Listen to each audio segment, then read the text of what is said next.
तो आज क्या देखेंगे? आज देखेंगे नीट के बारे में। नीट 2023 में जो जो टॉपिक्स है, ज़्यादातर ये प्रॉब्लम रहता है स्टूडेंट ये बोलते हैं कि सर सामने तो नीट है, कैसे पढ़ें? सब कुछ घुल मिल जाता है ब्रेन में। तो बेसिकली अगर 11 को देखें, 11 में कितना चैप्टर्स है? बेसिकली अगर 11 को देखें तो टोटल यहाँ पे फर्स्ट यूनिट में जो है living world and biological classification, ये अच्छे तरीके से कोप अप कर सकते हैं हम, कोई प्रॉब्लम नहीं इसमें। चाहिए कि अब इस यूनिट में प्रॉब्लम किससे आता है? एनिमल किंगडम में प्रॉब्लम आता है। एनिमल किंगडम में प्रॉब्लम किस जगह में आएगा? प्रॉब्लम आएगा डिफरेंट टाइप्स ऑफ फाइलम्स में। जो प्रॉब्लम आएगा वो आएगा फाइलम्स में, मतलब फाइलम का जो फीचर्स है उस फीचर्स में प्रॉब्लम आता है और कुछ नहीं। और प्लांट किंगडम में इतना प्रॉब्लम नहीं आता, दो अलग किस्म का है। एनिमल किंगडम और प्लांट किंगडम में दो अलग किस्म का है। तो इसमें एनिमल किंगडम के फाइलम में फाइलम नाम प्लेटिहेलमिन्थेस को ओवरटेक करके अगर आर्थ्रोपोडा में किसी कोई गया, प्लेटिहेलमिन्थेस भूल गया, ऐसा कुछ रहता है। तो इसको कोप अप कैसे करें? फॉर्मूला नंबर 1, रेगुलर रिविजन देना। तो सर ये तो पॉसिबल नहीं है, रेगुलर रिविजन तो नहीं दे सकते। हाँ, रेगुलर रिविजन कब देना है? रिविजन जो देना है वो कब देना है?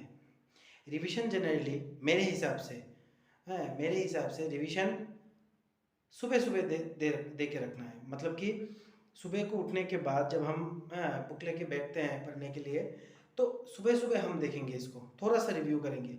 ये ही कारगर होगा फॉर एनिमल किंगडम को कोप अप करने के लिए। बायोलॉजिकल क्लासिफिकेशन में इतना ज़्यादा कुछ नहीं है, लिविंग वर्ल्ड में तो कुछ है ही नहीं इतना ज़्यादा, बट एनिमल किंगडम में प्रॉब्लम जनरली आता है उसको लेके। किसको? फाइलम्स को लेके, डिफरेंट फाइलम्स एंड क्लास को लेके। इसको ऐसे ही कोप अप करना है। तुम अगर इसको लेके फिजियोलॉजी वाले सेक्शन में, तुम अगर प्लांट फिजियोलॉजी वाले सेक्शन में गए तो भी इसको रिवीजन देना होगा। तो कितने दिन सर, कितने दिन रिवीजन दे इसको क्या टोटली होल ईयर को रिवीजन देना है? ना, होल ईयर नहीं, ज़्यादा दिन नहीं बचा है, 50 समथिंग डेज बचा है अभी नीट 23 के लिए। तो लगभग इसमें भी 50% डे तुम्हें रिवीजन देना है इसको, नहीं तो कुछ ही नहीं कर पाओगे।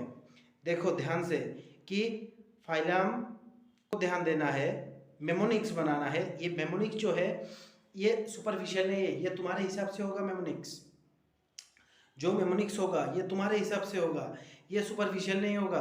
किसी ने सिखा दिया ये ब्ला ब्ला ब्ला, कोई नौटंकी भरा कोई एक मेमोनिक्स सिखा दिया ये हो गया, नहीं, तुम्हारे हिसाब से होगा मेमोनिक्स। तुम जैसे पढ़ना चाहते हो ऐसे ही होगा, तुम क्रिएट करोगे। किसी दूसरे का मेमोनिक्स तुम कभी भी नहीं याद रख सकते हो। अगर इसमें कोई गलत बात है तो तुम देखना, किसी दूसरे का सिखाया हुआ मेमोनिक्स कैसे याद रहता है या खुद का मेमोनिक्स तुम खुद बनाओगे। इसके लिए तुमको बुक लेके बैठना होगा ज़्यादा से ज़्यादा टाइम। ज़्यादा मेमोनिक्स बनाने के लिए ज़्यादा टाइम इन्वेस्ट करना पड़ेगा। ज़्यादा टाइम इन्वेस्टमेंट मतलब ज़्यादा तुमने पढ़ लिया, ज़्यादा तुमने पढ़ लिया मतलब तुम्हारा बेड़ा पार हो गया। समझे? ये है टेक्निक एनिमल किंगडम को कोप अप करने के लिए। ये जो 4 चैप्टर है फर्स्ट यूनिट का, इन चारों चैप्टरों में एनिमल किंगडम को कोप अप सिर्फ ऐसे ही कर सकते हो मेरे हिसाब से। फिर से बोल रहा हूँ, ये मेरे हिसाब से, ठीक है?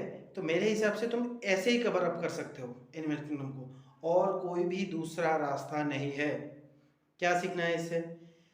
एनसीईआरटी में जितना एग्जाम्पल्स है डिफरेंट फाइलम्स का, उन सबों को देखना है, सीखना है, और क्या रट्टा मारना है ना, ज़्यादा से ज़्यादा लिखो। पेन पेपर याद रखो, पेन एंड पेपर का जो फ्रिक्शन होगा यही सबसे कारगर होगा, यही सबसे कारगर होगा। पेन एंड पेपर का जो फ्रिक्शन होगा, तुम लिखोगे नहीं, मोबाइल में देखोगे, डिजिटली देखोगे, ये करोगे।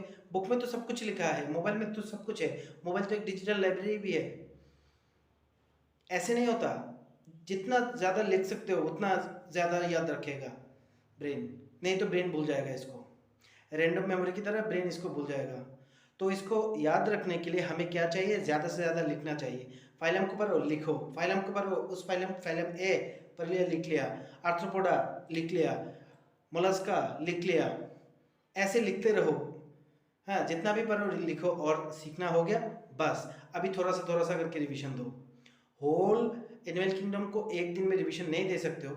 सबसे ज़्यादा चीज़, एक चार्ट क्रिएट करो, एनिमल किंगडम का एक चार्ट क्रिएट करो, जिस चार्ट में थोड़ा थोड़ा करके एक बड़ा सा पेपर में चार्ट लगाओ, जिस चार्ट में थोड़ा करके, जैसे कि मोलस्का लिखा, उसका 3 फीचर, ज़्यादा नहीं 3 फीचर, और उसका जो एग्जाम्पल्स है 2-3 एग्जाम्पल, जितना भी है एनसीईआरटी में उतना, 2 है तो 2, 3 है तो 3, 4 है तो 4, 5 है तो 5, जितना भी एग्जाम्पल है यहाँ पर डालो, छोटे छोटे करके लिखो, डिफरेंट इंक इस्तेमाल करो, याद रहेगा। क्यों नहीं याद रहेगा? ह्यूमन ब्रेन है क्या ये? हर किसी को अगर याद रहता है तो तुमको क्यों नहीं याद रहेगा? ये क्या कोई बहुत डेंजरस वाला कोई बात हो गया क्या? ठीक है, ऐसे ही याद रखना है, और इससे ज़्यादा नंबर कैरी करना है, फर्स्ट यूनिट से ज़्यादा नंबर कैरी करना है, ये ध्यान रखना। और जो रेशनलाइज सिलेबस है ये तुम लोगों के लिए नहीं है, ये तो प्रूव ही हो गया। कब ये लागू होगा और किसके लिए होगा, ये बात का बात है, तुम लोगों के लिए बस सॉल्व प्रॉब्लम। अभी क्या देखना है? अभी इसको देखना है, इसको ही देखना है, एनिमल किंगडम को, समझे? ध्यान दो, पूरा ध्यान दो, 100% कॉन्सेंट्रेशन लगाओ इसमें, एनिमल किंगडम में।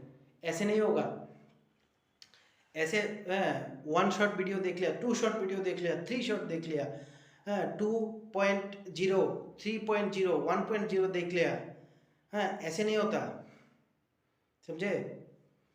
याद रखना। ऐसे अप्लाई करके देखो, 1 वीक देखो अप्लाई करके, इसके बाद देखो याद रहता है कि नहीं।